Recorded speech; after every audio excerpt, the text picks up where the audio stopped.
الحضور الكريم، أرحب بحضراتكم في فعاليات ختام منتدى مصر للتعاون الدولي والتمويل الإنمائي في نسخته الثانية. اجتماع الوزراء الأفارقة للمالية والاقتصاد والبيئة تمهيداً لمؤتمر المناخ كوب 27 الذي تستضيفه مصر في مدينة شرم الشيخ في نوفمبر القادم. أرحب بحضراتكم من على أرض العاصمة الإدارية الجديدة.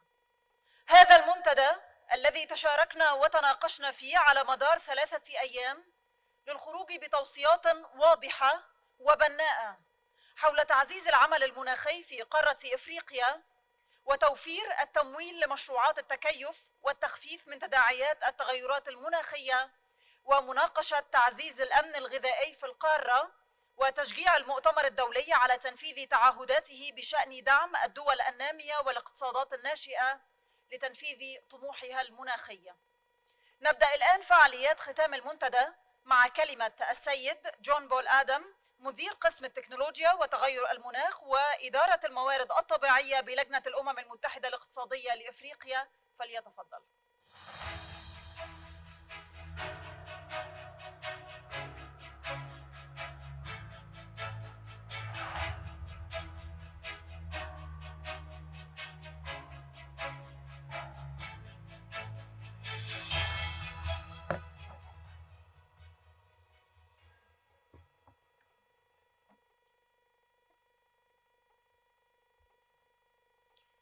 Your Excellencies, Ministers, Your Excellencies, Heads of Delegation, and distinguished guests, good evening. I will present a summary of the communiqué of the International Cooperation Forum and Meeting of African Ministers of Finance, Economy, and Environment, held from the 7th to the 9th of September at the Al-Masa Convention Center at the new administrative capital in Cairo, Egypt. The summary will not represent the entire text, but it will represent the key points which have been agreed by ministers as key messages to be presented at COP27 as priorities for African countries, in particular towards unlocking climate finance in an equitable manner to address the urgency of the climate crisis.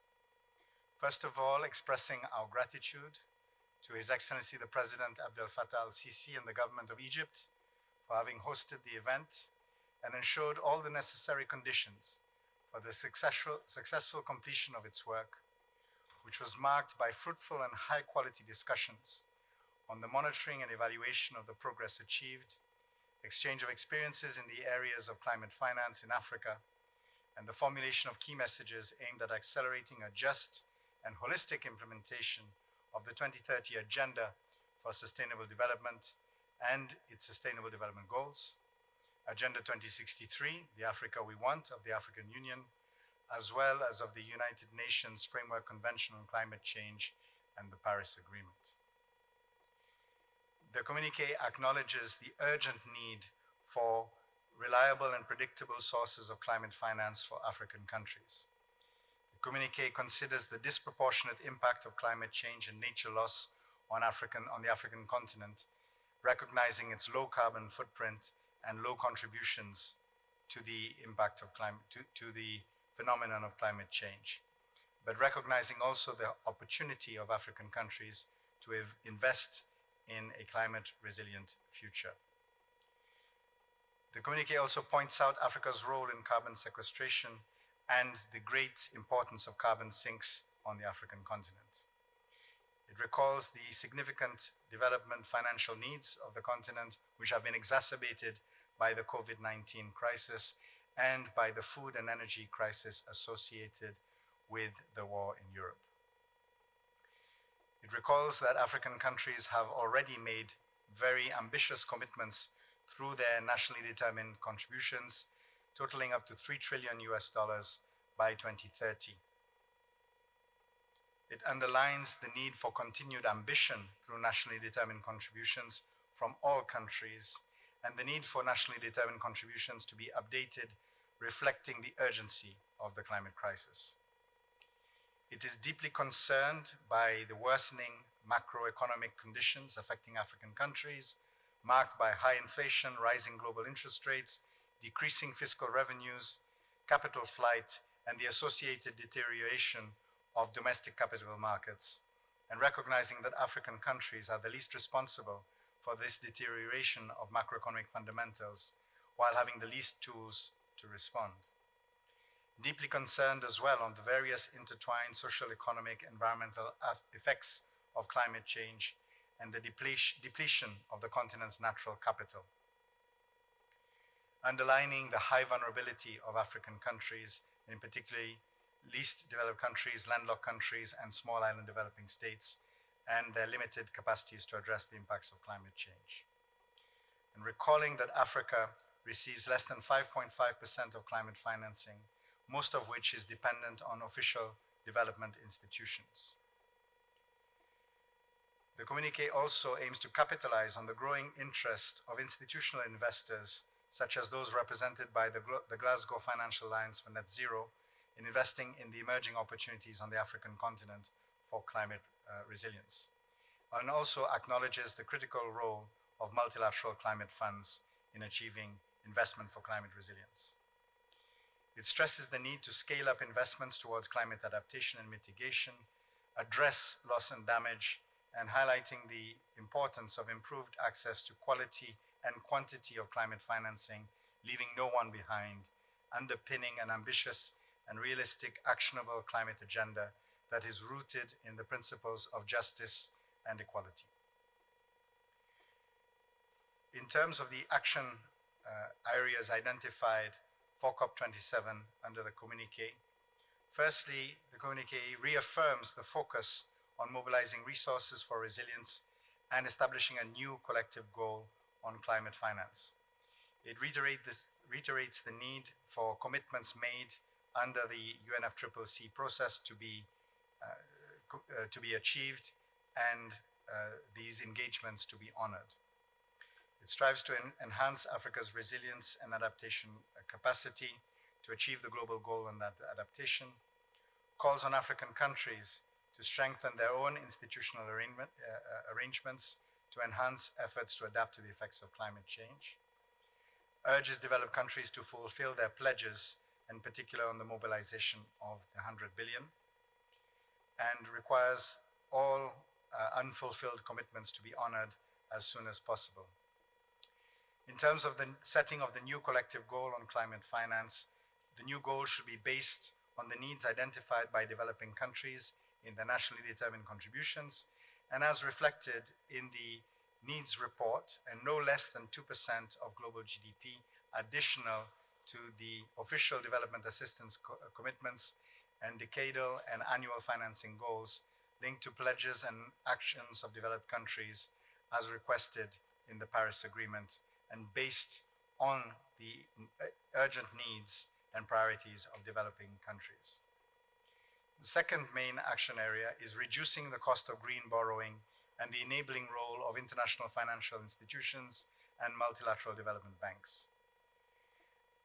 The communiqué calls on all partners to urgently operationalize the financials, to make use of the Financial Stability Board and to operationalize the Resilience and Sustainability Trust, and also engage in other innovative financing mechanisms. It underscores the need for liquidity for African countries that are fiscally constrained and calls for a new issuance of SDRs to give capacity for African countries to deal with the various emergencies, including the current climate emergency. It supports the work of the International Sustainability Standards Board to introduce a global baseline of sustainability disclosures to meet the needs of capital markets. It stresses on the role of using concessional finance and grants in blended finance vehicles as a catalyst for private capital by creating fiduciary investment assets to improve risk-return ratios and aiming to upscale African engagement and participation in the issuance of green, social, and sustainability bonds through mechanisms such as the Liquidity and Sustainability Facility. It calls upon development partners to foster simplification and harmonization of ESG criteria. Some of the specific messages for multilateral development banks, first of all, to provide meaningful debt for sustainable investment options and refinancing in line with climate needs, and addressing suspension for countries that are experiencing loss and damage events. Requesting that the maturity of debts be extended and affordable interest rates be applied to support urgent and effective climate resilient investment. Increasing the risk appetite of multilateral development banks to focus on the costs of transition risks. Mandate new and urgent capital increases for multilateral development banks associated with additional climate finance. Increase the multilateral development bank private sector leverage ratios. Double the scale of replenishment of the incoming GCF replenishment. Facilitate the deployment of new financial instruments, particularly non-debt instruments, policy-based guarantees, and options that do not require sovereign guarantees. And incorporate innovative financing mechanisms initiated and led by African countries. The next action point relates to debt and the linking of debt to climate resilient key performance indicators. The communiqué requests the Economic Commission for Africa to present a proposal to establish a sustainable sovereign debt hub that addresses 4 interlinked aims of reducing the cost of capital for developing countries, in particular by building harmonization on the deployment of blended resources. Secondly, supporting the opportunity to undertake debt for climate adaptation or nature swaps or refinancing to reduce the debt stock of African countries and stimulate ambitious action on climate. Thirdly, making sovereign debt markets more responsive to climate change and nature needs, and addressing the underlying needs of countries facing financing challenges in the context of exogenous shocks. Fourthly, building capacity and developing policy frameworks and facilitating the issuance of debt instruments using key performance indicators to better channel resources into sectors that are critical for climate resilience. The fourth priority area, financing a just and equitable transition and delivering implementation. The communiqué underscores the need for a just and equitable transition, recognizing the different needs of African countries and other emerging economies. It urges the COP27 CMA4 to agree a comprehensive mitigation package based on ambitious action and leadership by developed countries. Encourages governments to consider multilateral country platforms to accelerate the transition towards a low-carbon, resilient, and inclusive economy, to create momentum for climate financing on the local level, and examples such as Egypt's country platform for the Nexus of Water, Food, and Energy program is identified as a positive example, or the NWEFI example. The fifth priority area is financing adaptation, and it requests the operating entities of the financial mechanisms of the UNFCCC, in particular the Green Climate Fund, to facilitate access of African countries to adaptation finance, while welcoming the support provided for the preparation of adaptation plans. It calls on multilateral development banks to increase their assistance to support African countries' work on adaptation. It welcomes the new CIF finance program for nature-based solutions, calls on African countries and their development partners to strengthen regions' capacity to scale up investment in sustainable biodiversity, land and ocean management, international frameworks, and regional frameworks. The sixth major action point is enhancing sustainable regional value chains for food security. It calls for the enhancement of synergies to unlock green and blue industrial development for the private sector through development of integrated sustainable value chains in the context of the African Continental Free Trade Area. It aims to strengthen cost-effective investments and implementation at scale around food security and agriculture for both adaptation and mitigation, and aims for early action and protection of the most vulnerable through safety nets, insurances, social protection, and resilient infrastructure, nature-based solutions, including land rehabilitation, climate-smart agriculture, a focus on healthy and sustainable diets, and access to markets through the AFCFTA. Seventh area of priority is facilitating development and access to high-integrity carbon markets, and all parties are called upon to establish an ambitious carbon market aligned with the objectives of the Paris Agreement. The communique also calls for the support of development of capacity of African countries to use carbon markets as a means to stimulate investment in climate resilience and raise revenues, such as through the ECA-supported initiative for a common registry for the Congo Basin. The eighth area of focus is on capacity building and capacity development and institutional support. It aims to support the creation of climate finance units in the African ministries of finance to facilitate and improve access to climate financing. It underlines the need for the deployment of data and concrete investment plans, integration of climate action strategies in national development priorities, and access to technology and the development of robust monitoring and reporting systems. It supports the development of capacity and institutionalization of a sustainable budgeting approach, integrating climate goals within national fiscal frameworks. It calls upon all stakeholders to adopt gender-sensitive strategies in their response to climate change and to mobilize accordingly for the necessary finance to avail economic opportunities for women. It aims to promote investments in technical assistance and capacity building, complemented by efficient market-based policies and instruments. And in conclusion, the communique calls upon all countries to convey these key messages of the Egypt International Cooperation Forum and the meeting of African Ministers of Finance, Economy and Environment at COP27 to be held in Sharm el-Sheikh. Thank you very much. Shukran.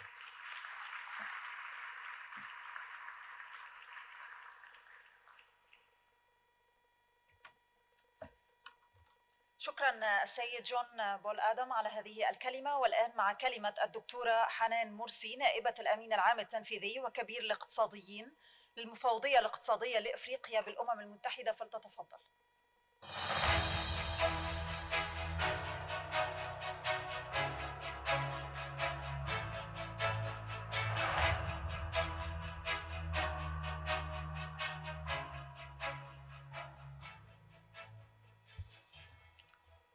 Your Excellencies, heads of delegation, distinguished participants, ladies and gentlemen, we congratulate the government of Egypt for having convened this forum.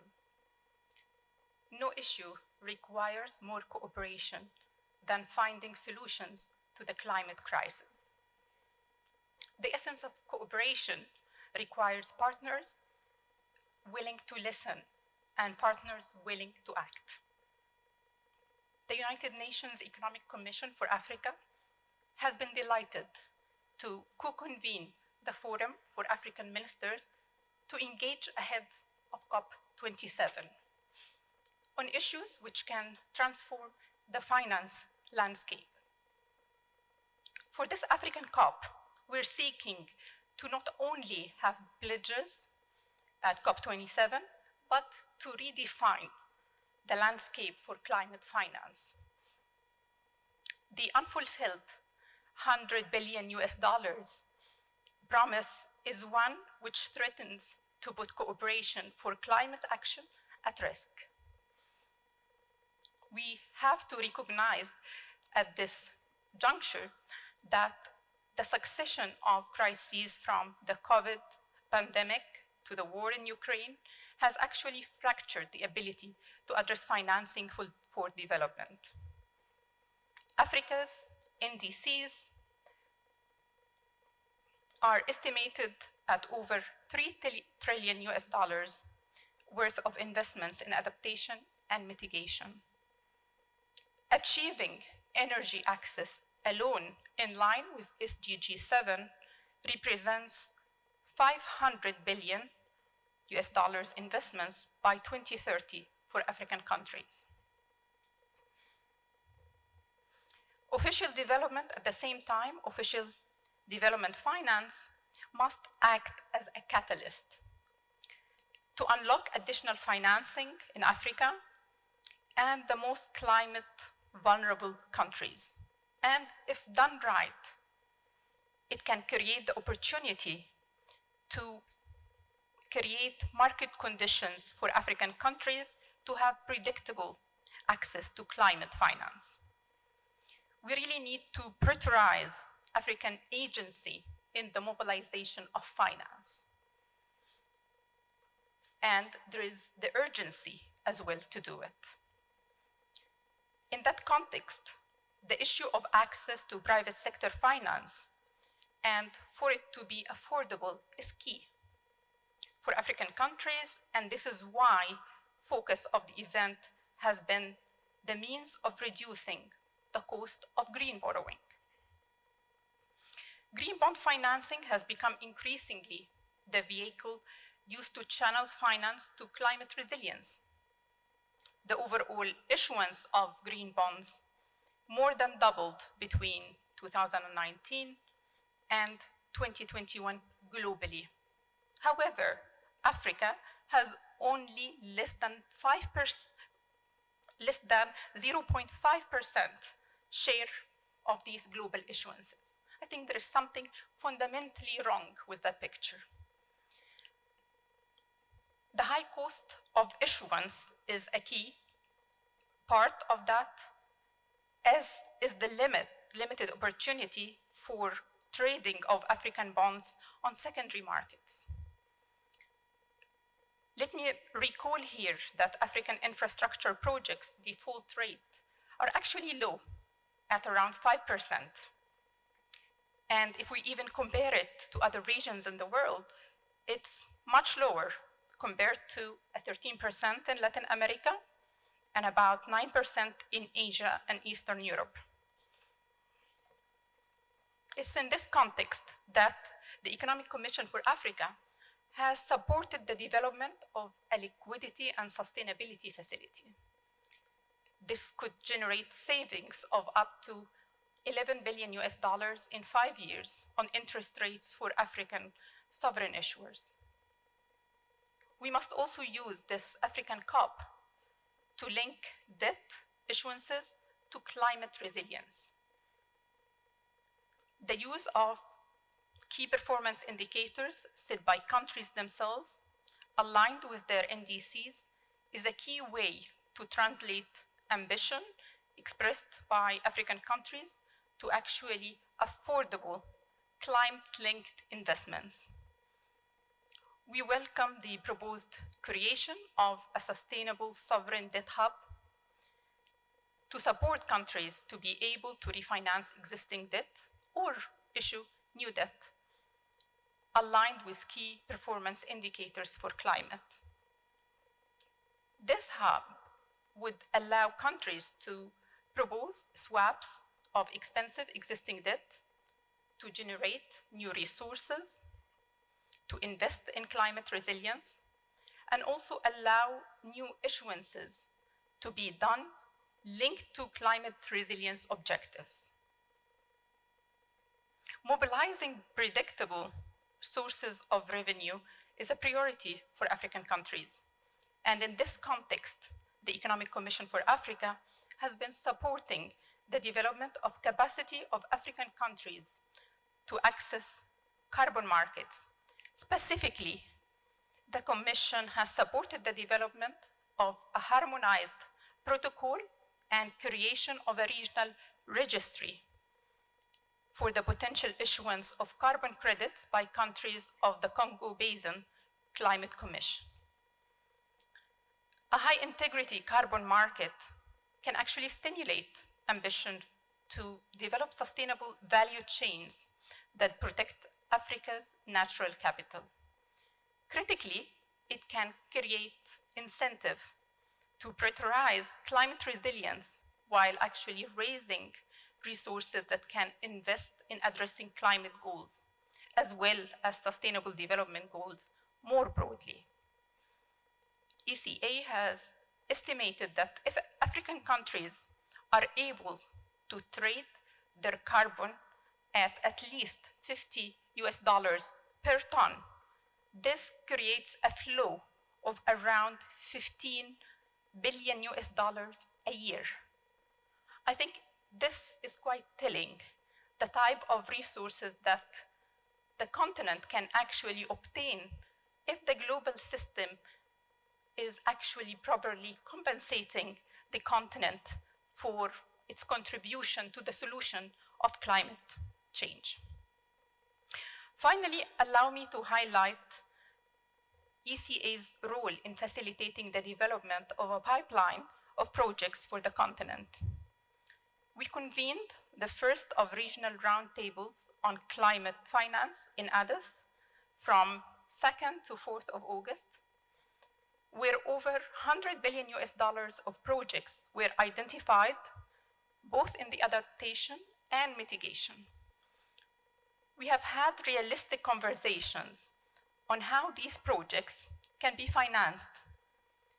In many cases, they cannot get off the ground without de-risking support. But what is clear is their transformative impact, and this must drive us to make them happen. Your Excellencies, ladies and gentlemen, the United Nations Economic Commission for Africa is proud to support this co-convening, which is not only critical for a successful African COP, but which can contribute to redefining development for the whole African continent. These are the enablers that will allow the implementation to happen and to be done at scale. African countries need support, and promises must be kept. But African countries are determined to also be the owners and drivers of their own solutions. This is what we have seen at this International Cooperation Forum, and we congratulate the government of Egypt and the COP27 president once again for this leadership. Thank you.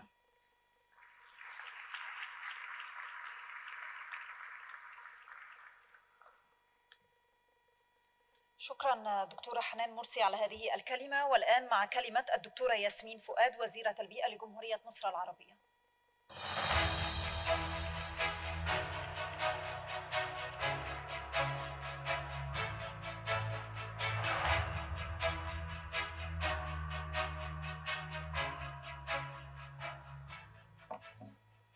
مساء الخير.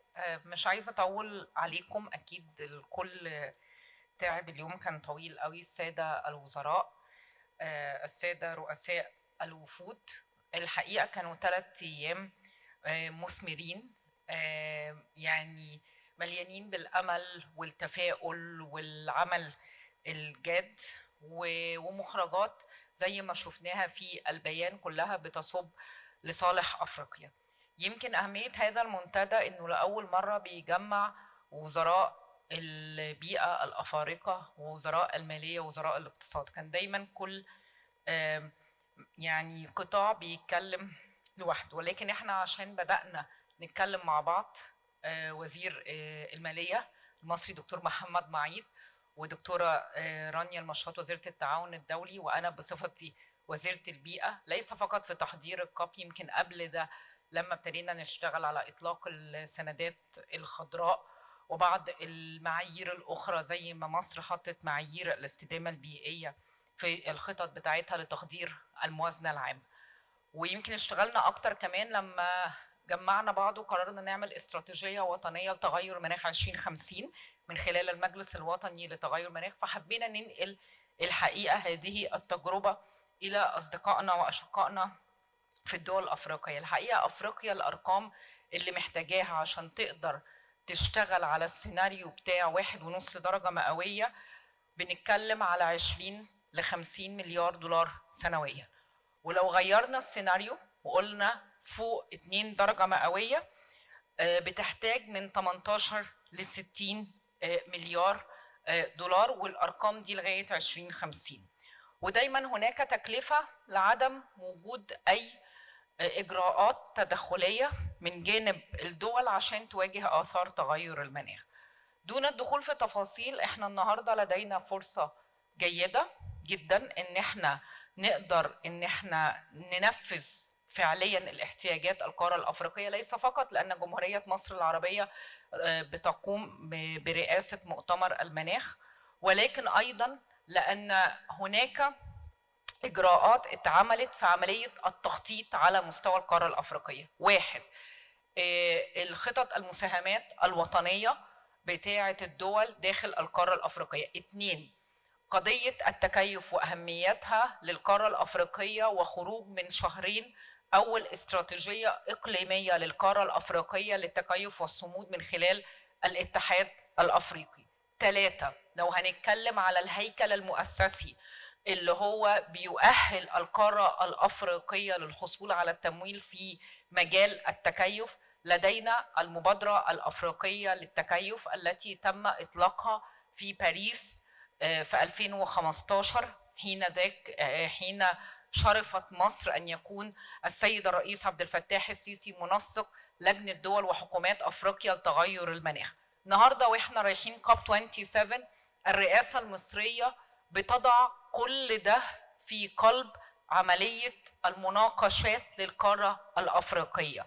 مش هينفع نمشي الطريق من أوله. الطريق من أوله معناها إن إحنا لسه هنحدد احتياجاتنا، لسه هنقول الخطط بتاعتنا. لا، لدينا خطة إقليمية، لدينا خطط على المستوى الوطني، لدينا آلية حوكمة بنحاول دلوقتي الدولة المصرية إن هي تمكنها وتفعلها وتحصر التمويل للمبادرة الأفريقية للتكيف. وعلى فكرة المبادرة الأفريقية للتكيف عندما خلقت لم تخلق عشان تصرف على مشروعات القارة الأفريقية، هي اتخلقت عشان تسهل عملية حصول الدول الأفريقية على التمويل من صناديق التمويل الدولية اللي هي وظيفتها الرئيسية إنها تمول الدول النامية، ووظيفتها الرئيسية إنها تمول الاحتياجات بتاعة الدول النامية.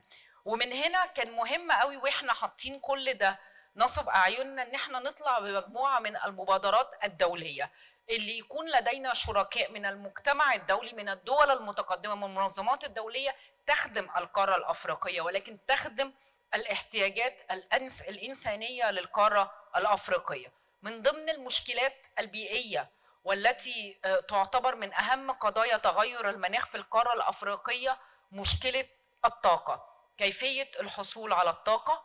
نمرة 2 كيف أن تكون الطاقة بأسعار تستطيع القارة إن هي تتمكن منها.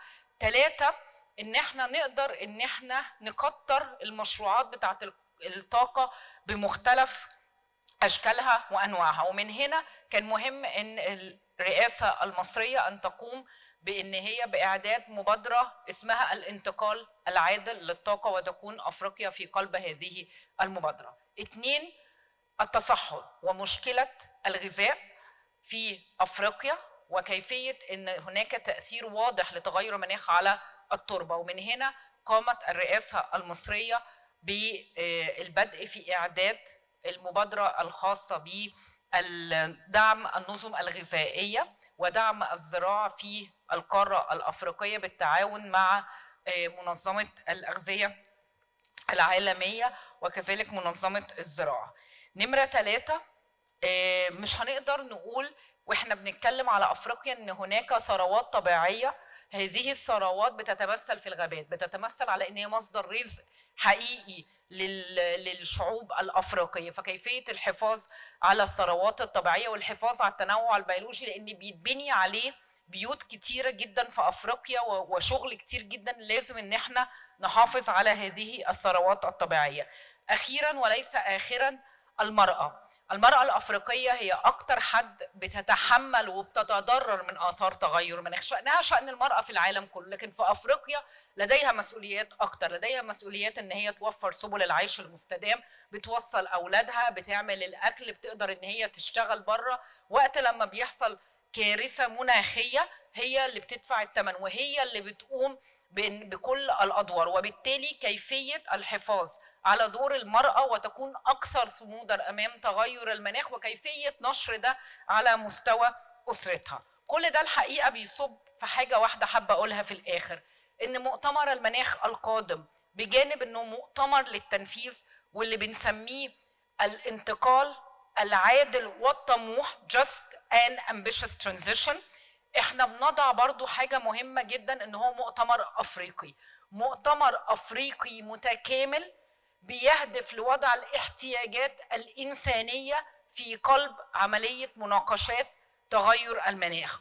ومن هنا احنا بنغير منهجية إدارة ورؤية ورسم مؤتمرات المناخ لصالح شعوبنا، ونتمنى ان القاره تستطيع من خلال هذا المؤتمر، لان احنا بنمثل القاره، ان احنا نبعت هذه الرساله للمؤتمرات الاخرى.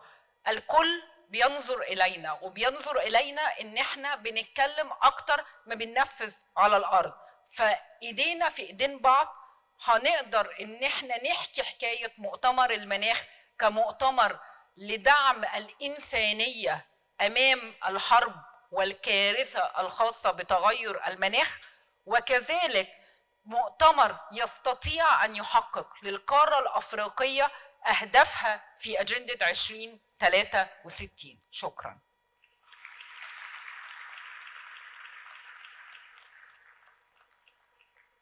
شكرا دكتورة ياسمين على هذه الكلمة. والآن مع كلمة الدكتور محمد معيط وزير المالية لجمهورية مصر العربية، فليتفضل.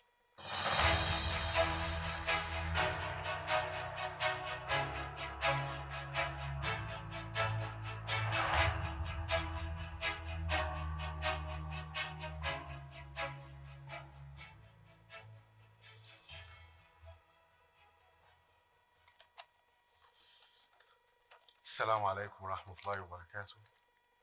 معالي وزراء المالية والاقتصاد والبيئة الأفارقة، السادة رؤساء المنظمات الدولية والإقليمية، ضيوف مصر الكرام، السيدات والسادة، أود أولا أن أعرب عن خالص تقديري لمشاركتكم بالحضور إلى عاصمتنا الإدارية الجديدة والإسهام الموضوعي في أعمال منتدى مصر للتعاون الإنمائي واجتماع وزراء المالية والاقتصاد والبيئة الأفارقة.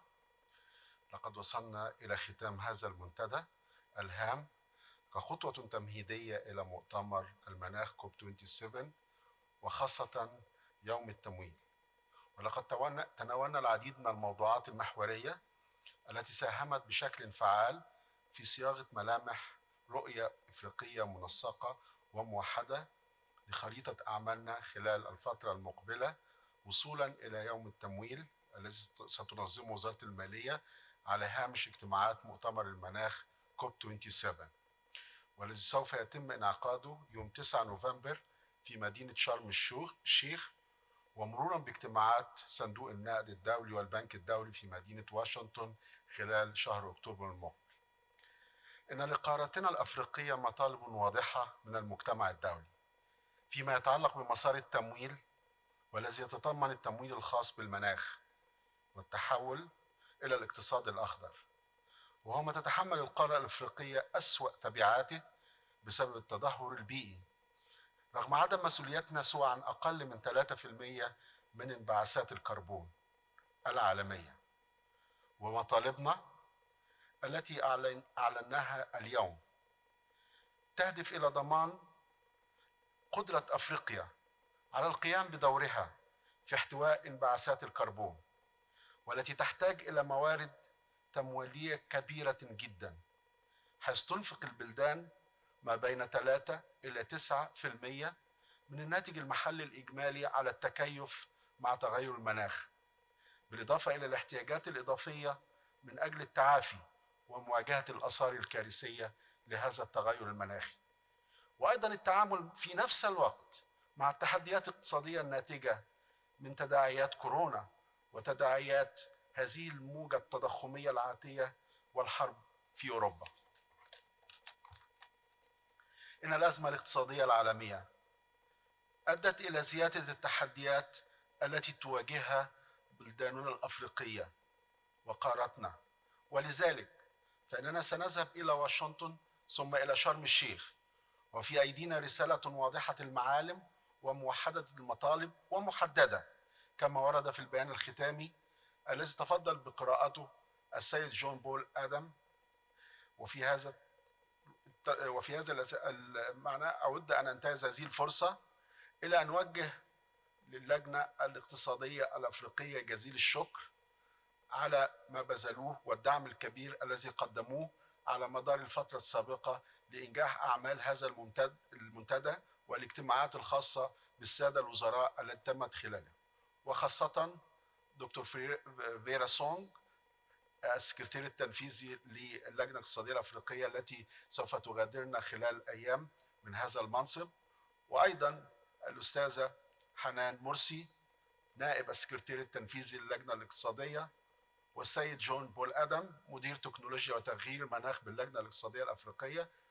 أرجو أن تشاركوني تحياتهم لأنهم بذلوا جهد ضخم جدا معنا.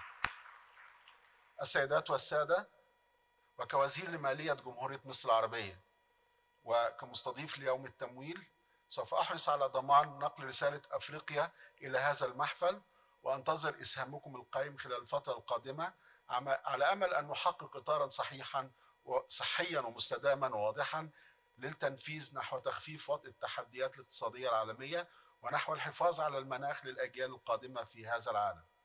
وختاما أود أن أشكر زميلاتي معالي وزيرة التعاون الدولي الدكتورة رانيا المشاط على ما بذلته هي وفريق العمل معها على هذا الجهد الكبير. وأيضا أتوجه بالشكر لمعالي وزيرة البيئة الدكتورة ياسمين فؤاد وفريق العمل معه، وأعلم أن الجهد لابد أن يستمر بهذه القوة وأكثر، فأمامنا طريق حتى نصل إلى كوب 27. فإنني أشكر فرق العمل في وزارة المالية، وزارة التعاون الدولي، ووزارة البيئة، ووزارة الخارجية على ما يبذلونه وبذلونه معنا، وهو الذي أدى إلى نجاح هذا المنتدى واستضافة الجهات المعنية في مكان واحد لإسراء هذا النقاش المشترك. أشكركم جميعا لحضوركم، وأتمنى لكم عودة سالمة آمنة إلى أوطانكم، وأشكر كل من ساهم بجهد في نجاح هذا المنتدى. السلام عليكم ورحمة الله وبركاته.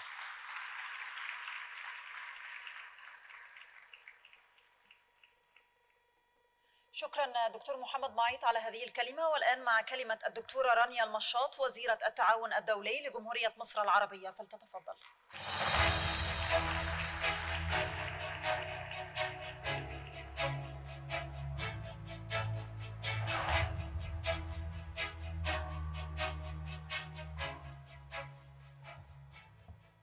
بسم الله الرحمن الرحيم.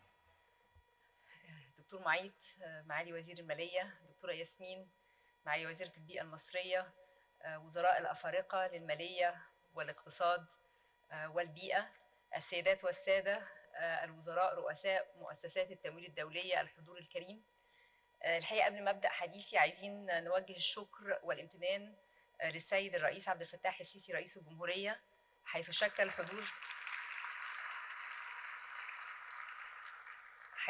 حضور سيادته ورعايته للنسخة الثانية من منتدى مصر للتعاون الدولي والتمويل الإنمائي دعما كبيرا وتأكيدا على ما توليه مصر وقيادتها السياسية من اهتمام شديد بالتعاون متعدد الأطراف وضرورة التصدي للتغيرات المناخية من خلال العمل المشترك بين الأطراف ذات الصلة والوفاء بالتعهدات المناخية من أجل ضمان تحقيق مستقبل أفضل.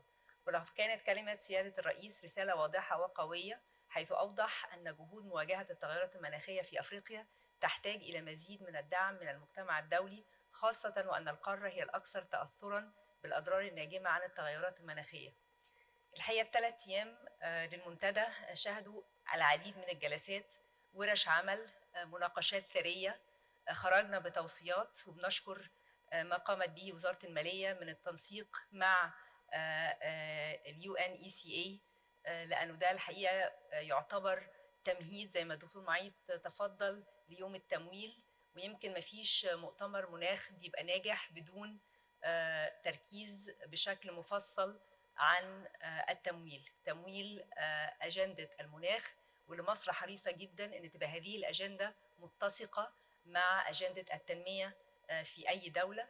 بنضرب المثل بده، ويمكن خلال المنتدى حضراتكم حضرتوا ورش العمل المتصلة ببرنامج نوفي، منصة وطنية مصرية نابعة عن استراتيجية وطنية، استراتيجية 2050، التي كانت منسقة من خلال الوزارات المعنية.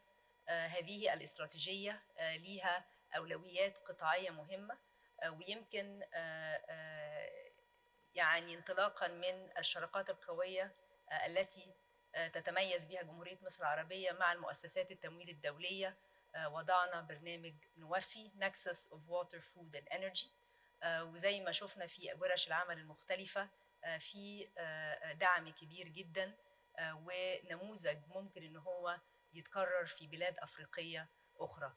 يمكن مناقشه اخرى مهمه جدا هو دليل شرم الشيخ للتمويل العادل، مبادره اخرى قمنا بالتنسيق فيها مع مؤسسات متعدده، مؤسسات تمويل دوليه، معاهد ابحاث مختلفه، من يقومون بدراسه اللاندسكيب او التمويل بصفه عامه. فدليل شرم الشيخ للتمويل العادل هيكون ايضا احد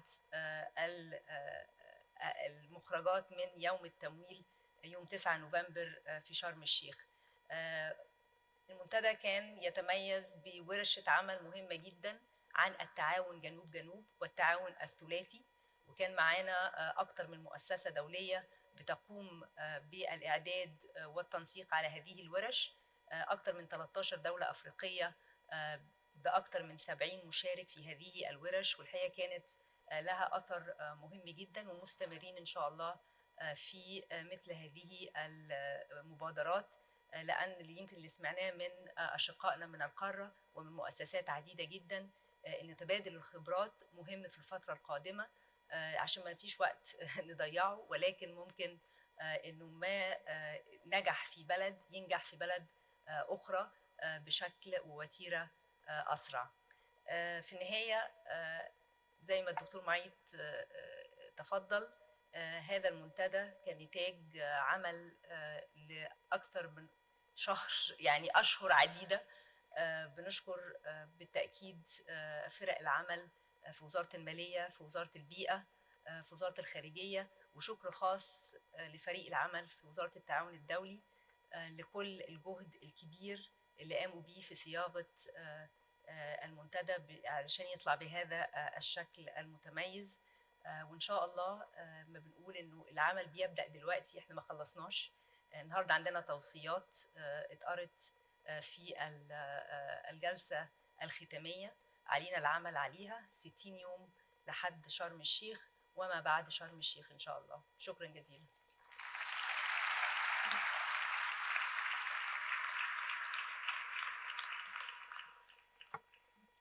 السيدات والسادة، الحضور الكريم، أشكر حضراتكم شكرا جزيلا على المشاركة الفعالة خلال ال3 أيام الماضية، ولا يسعنا إلا تقديم الشكر للقائمين على هذا المؤتمر لخروجه بهذه الصورة المشرفة، على أن نلتقي سويا العام القادم. شكرا لكم.